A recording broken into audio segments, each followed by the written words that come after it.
Hər vaxtınız xeyir olsun, hörmətli valideynlər və abituriyentlər. Önəmli bir məsələni diqqətinizə çatdırıram. Bu nə qədər indidən tez paylaşım olsa da bir o qədər önəmli bir məlumatdır. İxtisas seçimi formalaşacaq keçid balları əsasında edilmir. Yəni, buradakı gördüyünüz qəbulun, məsələn, nümunə olaraq deyirəm, bu ixtisasın balı informasiya təhlükəsizliyi, tədris ingiliscə Azərbaycan Dövlət İqtisad Universitetində 658 bal olmuşdu 2024-cü ildə.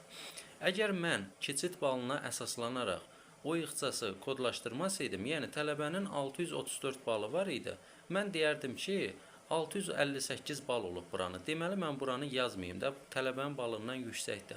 Amma statistik analizlər, yəni statistika seçimi əsasında edilən təhlillər göstərdi ki, birinci qrupda vəziyyət necə oldu? Yəni, statistik təhlilləri aparan hər kəs, hansı ki, o düzgün seçim edənlər, yaxşı bilirdilər ki, birinci qrupda vəziyyət necə olacaq. Və mən də bundan istifadə edərək, gördüyünüz kimi, yüksək ballı yerə, hansı ki 658 ballıq olan yerə 634 balla qəbul aldım. Yəni, qeyd etmək istəyirəm ki, keçid balları əsasında seçim edilmir.